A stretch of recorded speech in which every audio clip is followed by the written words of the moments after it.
नमस्कार। Class 6 chapter 7 Indian cultural roots. Bharat की संस्कृति की जड़ें कहाँ पर हैं। ठीक है, सबसे पहले तो ये आप कुछ तस्वीरें देख रहे हैं।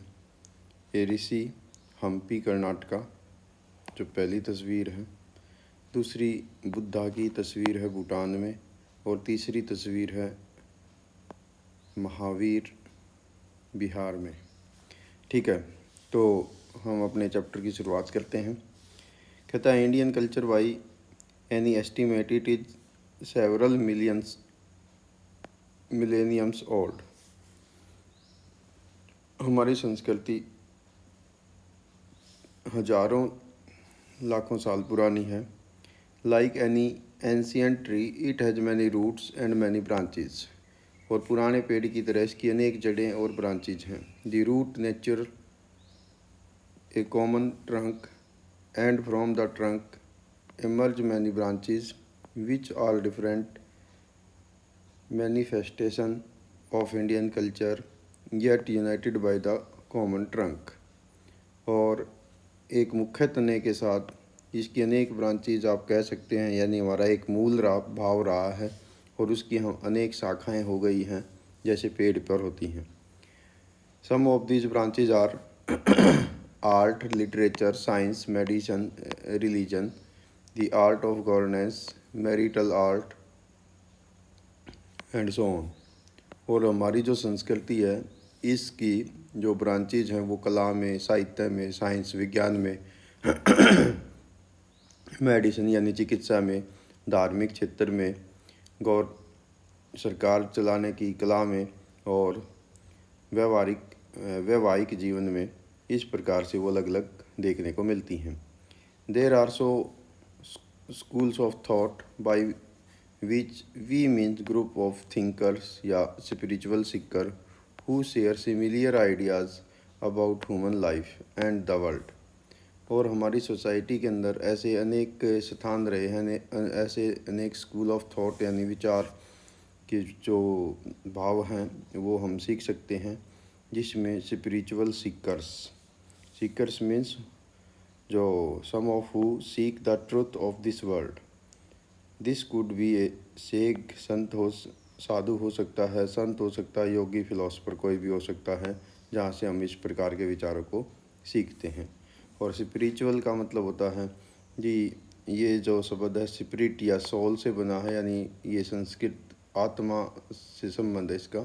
इंडियन लैंग्वेज में स्पिरिचुअलिटी का मतलब होता है कि हायर लेवल की डीप थिंकिंग करना, सोचना, यानी अध्यात्म की बात करना। Many archaeologist and scholar have pointed out some of Indians culture roots. और बहुत सारे जो पुरातत्वविद रहे हैं या विद्वान रहे हैं, उन्होंने भारतीय संस्कृति की जड़ों को खोजने का प्रयास किया है। All the way the Indus and Harappa, आप पिछला चैप्टर पढ़ चुके हैं, इंडस या हड़प्पा सिविलाइजेशन या सिंधु सरस्वती सिविलाइजेशन, जिसके अंदर भी हमने इस प्रकार की बहुत सारी बातों का अध्ययन किया था कि वे किन प्रकार के देवी देवताओं की पूजा करते थे, कैसे वो रहते थे, उनका खान पान क्या था, मकानों की व्यवस्था कैसी थी। Later on over time hundred of schools of thought emerge in India. भारत में अनेक जो हैं विचारधाराएँ विकसित हुई। We will see here a few early school which have shaped India into a country with a unique personality. और यहाँ हम कुछ एक ऐसी विचारधाराओं का अध्ययन करेंगे जिसके कारण से धीरे धीरे भारत एक देश के रूप में डेवलप होता चला गया। By understanding them these root we can understand India that is Bharat. ठीक है, बेटर। आपने एक पीछे चैप्टर पढ़ा था कि इंडिया दैट इज भारत, की इंडिया का नाम इंडिया कैसे रखा गया, तो उसी में ये जो आपका चैप्टर है और ज़्यादा प्लस करेगा कि हम किस प्रकार से किन किन विचारधाराओं से डेवलप होते हुए भारत जो है एक भारत राष्ट्र बना। सबसे पहले आता है the Vedas and Vedic culture, Veda और वैदिक साहित्य। What are the Vedas? Veda क्या है? The word Veda come from the Sanskrit vid, which means the knowledge. जो वेद शब्द है ये संस्कृत के विद से आया है, जिसका मतलब ज्ञान होता है। हिंस विद्या यानी विद्या शिक्षा कहिए आप इसको। We briefly mention the Rigveda in the early chapter. हमने पहले चैप्टर में भी ऋग्वेद शब्द आया था। In fact there are 4 Vedas, कुल 4 वेद हैं। नंबर 1 ऋग्वेदा, यजुर्वेदा, सामवेदा और अथर्ववेदा। ठीक है जी। There are the most ancient text of India, और ये भारत के प्राचीन ग्रंथ हैं, जिनमें से ऋग्वेदा सबसे पुराना है। The Veda consist of the thousand of the hymns prayers in the form of the poem and songs. और इन वेदाज के अंदर भी हजारों हजारों जो गीत संगीत है, प्रेयर हैं, वो देखने को मिलती है, जिसमें पोइम और सॉन्ग्स आदि हैं। That were recited oral not written, और जो मौखिक रूप से इसमें इस प्रकार के थे उस टाइम में। Those hymns were composed in the Sapta Sindhu reason. सप्त सिंधु आपने चैप्टर 5 में पढ़ा था कि सप्त सिंधु प्रदेश क्या था। ठीक है, तो उस प्रदेश में ये विकसित हुए थे, कंपोज किए गए थे। इट इज़ डिफ़िकल्ट टू से when exactly the Rigveda the most ancient of the 4 was composed. और ये बताना तो मुश्किल है कि जो सबसे मोस्ट एंशियंट वेद है ऋग्वेद, चारों वेदों में से, वो कब लिखा गया। ठीक है, expert have propose date ranging from 5th to 20th millennium BCE। और विद्वान मानते हैं कि ऋग्वेद जो है वो कॉमन एरा से लगभग 2 मिलेनियम या 5 मिलेनियम 5 to 2 मिलेनियम ईयर तक ये रहा है।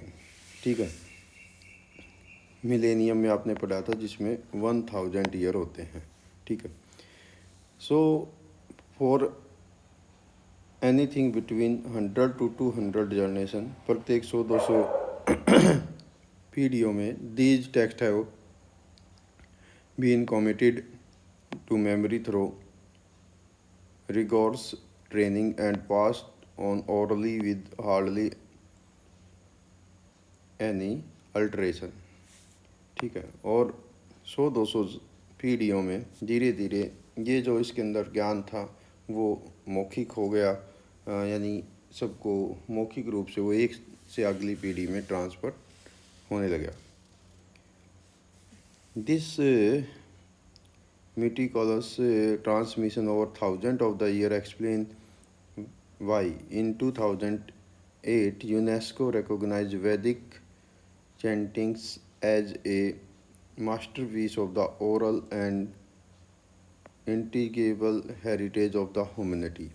और 2008 में यूनेस्को होता है United Nation Education Scientific and Cultural organisation.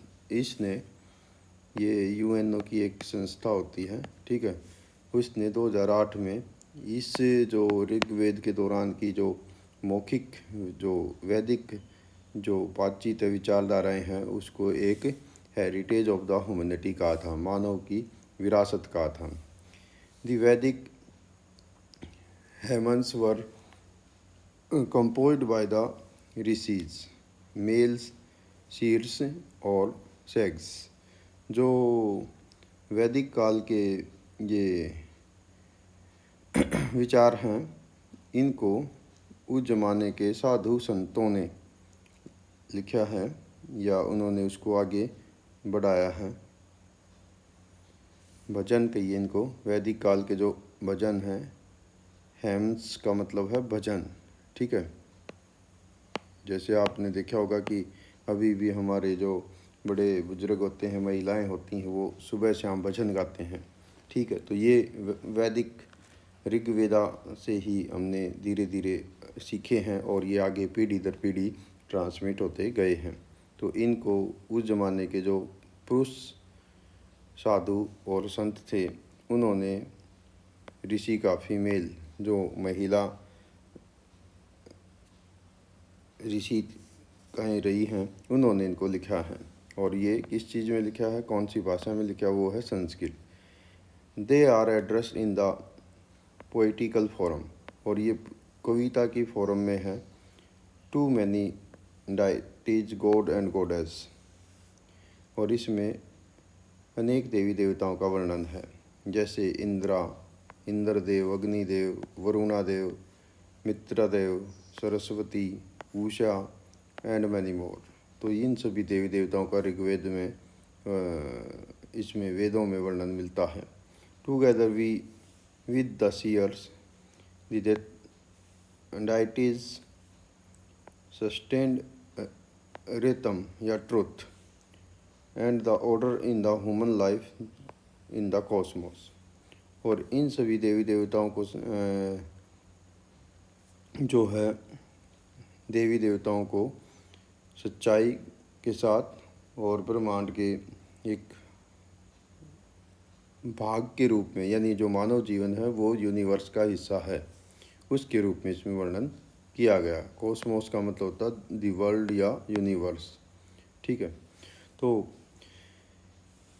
They early rishis and rishika saw those god and goddess as one, not separate being, as one famous hymns put it. ठीक है, तो ये जो पुराने ऋषि और ऋषिकाएँ होती थी, वो भगवान देवी देवताओं के रूप में ही उनका हम आज वर्णन करते हैं। एकम संत विप्रा बहुधा वदंती, इसका मतलब है the existent that is the supreme reality is one but say give it many name. ठीक है, यानी जो स्पिरिचुअलिटी है, जो सुप्रीम पावर है, परमात्मा है, वो एक ही है, बस साधु संतों ने इनको अलग अलग नाम दिए हैं। In the world view some value were specially important, beginning with the truth which was often another name of God. और जो कि विश्व स्तर पर वर्ल्ड वाइड व्यू का मतलब है a certain view under the standing for the world या ओरिजिन या वर्किंग। ठीक है, तो उसके अनुसार जो सच्चाई है उसी को भगवान का रूप, भगवान का नाम दिया गया है। The last Mantra versus of the Rigveda also called unity among people, और जो वेद का आखिरी मंत्र है वो भी यूनिटी के बारे में बात करता है। कम टुगेदर स्पीक टुगेदर, जो कहता है कि इकट्ठे रहिए और इकट्ठे बोलिए। Common be your mind, may your thought agree, united be your purpose, united your heart, many your thoughts be united, so many agree. ठीक, तो ये उसके रहे हैं। देन आता है वैदिक सोसाइटी की। वैदिक सोसाइटी कैसी थी? The early Vedic society was organised in the different jan, ठीक है, एंड कैलान्स। ठीक है, उस ज़माने में जो वैदिक सोसाइटी होती थी उसमें अनेक जो जन या कुल होते थे। ठीक है, इनको कुल कहा जाता है, clans. That is large group of people, जिसमें बहुत सारे लोग शामिल होते थे। दी ऋग्वेदा अलोन लिस्ट ओवर 30 सच जन्स या क्लान्स, और ऋग्वेद में ही 30 जनों का वर्णन है, 30 कुलों का वर्णन है। फॉर इंस्टेंट दी भारता, पुरु, कुरु, वेद, यदु, ठीक है, और तुरु वासेज। तो ये कुछ उदाहरण यहाँ पर दिए हैं कि उस टाइम के जो कुल थे उनमें भरत का कुल था, पुरु का कुल था, कुरु का था, और यदु वंश था। ठीक है, तो ऐसे कुछ प्रमुख रहे हैं जो each kul was clan was associated with a particular region of the north west part of the subcontinent. और भारत की ये सारे युग जो कुल हैं ये उत्तर पश्चिम भारत से संबंधित रहे हैं। ठीक है, तो यहाँ पर आप कुछ टाइम पीरियड भी देख रहे हैं कि जो लगभग यहाँ पर शुरुआत का कोई फिक्स नहीं पता है और एंड का भी नहीं पता है, लेकिन इतना ज़रूर पता है कि ये 1500 से 500 BCE के बीच में उपनिषद का दौर रहा है। ठीक है, और उसके बाद 1000 से लेके और लगभग 1 सेंचुरी कॉमन एरा से पहले पहले वैदिक जो विचार हैं उनका रहा है। और इसी दौरान लगभग 500 550 BCE 560 BCE के आसपास आप इसको कहिए, उस टाइम महात्मा बुद्ध और महावीर उनका जन्म हुआ है। ठीक है। Not much is known of how these janas governed their society. ज़्यादा इसके बारे में तो ज्ञान नहीं है, मिलता है कि ये जो जन होते थे, ये जो कुल होते थे, ये किस प्रकार से संस्कार चलाते थे अपनी सोसाइटी के लिए। The Vedas only give us a few clue the through words like raja. और जो वेद हैं उनमें से हमें कुछ एक संकेत ही मिलते हैं कि उस ज़माने में एक राजा होता था जिसको रूलर कह सकते हैं, सभा होती थी और समिति होती थी। Both of these refer to a collective gathering and assembly. और ये तीनों के तीनों जो हैं एक लोगों की सामूहिकता का वर्णन करते हैं। ठीक है। Many profession are mention in the Vedic text. और वैदिक काल में अनेक जो हैं जो प्रोफेशन है, व्यवसाय हैं, उनका वर्णन मिलता है। जैसे एग्रीकल्चरलिस्ट खेती करने वाले, वीवर्स बुनकर, पोटर्स, ठीक है, builders, carpenter, healers, dancer, barber, priest. ठीक है। तो इस टाइप्स के वहाँ पर वो थे, किसान होते थे। इसके साथ साथ जो हैं बुनकर होते थे। इसके साथ साथ मिट्टी के बर्तन बनाने वाले कुम्हार होते थे। बिल्डर्स निर्माण करने वाले होते थे। कारपेंटर बढ़ई होते थे। हीलर्स यानी चिकित्सक होते थे। डांसर नृत्यिका या नृत्य करने वाले होते थे। बार्बर यानी जो बालों की कटिंग करने वाले होते थे। इसके अलावा प्रिस्ट पुजारी होते थे। ठीक है। तो इस प्रकार के अनेक व्यवसायों का वर्णन जो है वैदिक टेक्स्ट में मिलता है। तो ये आपके लिए अपने आप में एक क्वेश्चन भी हो जाएगा। नेक्स्ट कहता है वैदिक स्कूल ऑफ थॉट्स। वैदिक कल्चर आल्सो डेवलप मैनी रिटल्स। ठीक है। इसको आप बोलेंगे यजना, ऑफन रीड एज युगा। ठीक है। तो उस टाइम में अनेक जो हैं धार्मिक संस्कार वो विकसित हुए थे। इनको आप नॉर्मली क्या कहते हैं, इनको आप कहेंगे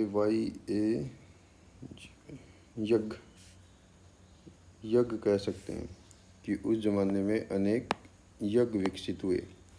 directed toward the various deities यानी गॉड एंड गॉडेस, जो अनेक देवी देवताओं को समर्पित थे। For individually and collectively benefit and wellbeing. और ये सामूहिकता के लिए या व्यक्तिगत अच्छाई के लिए ऐसा किया जाता था। Daily rituals were generally in the form of the prayer. और जो डेली के यज्ञ होते थे वो प्रेयर के रूप में। ऑफरिंग टू द अग्नि deities associate with the fire. जो अग्नि के बारे में यज्ञ किया जाता था, जो आग के देवता की पूजा की जाती थी। But those rituals become more and more complex in the course of the time. और समय के साथ साथ ये सारे जो यज्ञ थे ये और ज़्यादा घनिष्ठ होते चले गए। A group of the text known as the Upanishad. ये आपके लिए नेक्स्ट क्वेश्चन भी होगा। A group of text known as the Upanishad build upon Vedic concept and introduced new one such as rebirth, taking the birth again and again, and karma over action and their result। तो उपनिषद बनाए गए जो वैदिक concept पर he developed थे। ठीक है। जिसके अंदर आप ये कह सकते हैं कि ये इनका पुनर्जन्म था, जिसमें कर्म को बढ़ावा दिया गया था, कार्य को बढ़ावा दिया गया था। According to one school of thought generally known as Vedanta, everything human life, nature, and universe. It is a divine essence called as Brahman, not to confuse with the god Brahma. Sometimes just that in that two well-known mantra express this in a simple but profound way. ठीक है, तो उस ज़माने में ये जो है धीरे धीरे डेवलप होते हैं और इसको ब्रह्मा, ठीक है, जो सृष्टि के निर्माता माना जाते हैं, उनके बारे में वर्णन मिलता है। तो असम ब्रह्मास्मि, I am Brahma, that is से आई एम डिवाइन, दैट टवम आसी, यू आर दैट। तो ये छोटा सा श्लोक है। तो वो कहता है कि मैं ही ब्रह्मा हूँ, मैं ही डिवाइन हूँ और यू आर दैट, जो तुम हो। ठीक है, यानी भगवान ने ही सारी चीज़ों को, ब्रह्मा ने ही रचा है। The Upanishad also introduce the concept of आत्मन या सेल्फ। आत्म यानी व्यक्ति, एक सिंगल के बारे में वर्णन करता है। The divine essence that reside in every being but it ultimately one with Brahman. ठीक है, ये हालांकि आत्म की बात करता है, लेकिन ये भी ब्रह्मा के साथ ही जुड़ा हुआ है। It follows that everything in this world is connected and interdependent. और ये बताता है कि दुनिया में, इस संसार में, ब्रह्मांड में सब चीज़ें एक दूसरे से जुड़ी हुई हैं और आपस में निर्भर करती हैं। This explain a common prayer that begin with सर्वे भवन्तु सुखिना। ये इम्पोर्टेंट जो है उस ज़माने का, वो जो है हमारे को नॉलेज कहिए, प्रेयर कहिए, जो शुरू होती है सर्वे भवन्तु सुखिना, मे ऑल क्रिएचर बी हैप्पी। जो कहता है कि दुनिया के, ब्रह्मांड के सभी जो जीव हैं वो सुखी हों। And goes on to wish them all to be free from disease and sorrow. और जो कहता है कि किसी को भी किसी प्रकार का दुख या बीमारी ना हो। सर्वे भवन्तु सुखिना।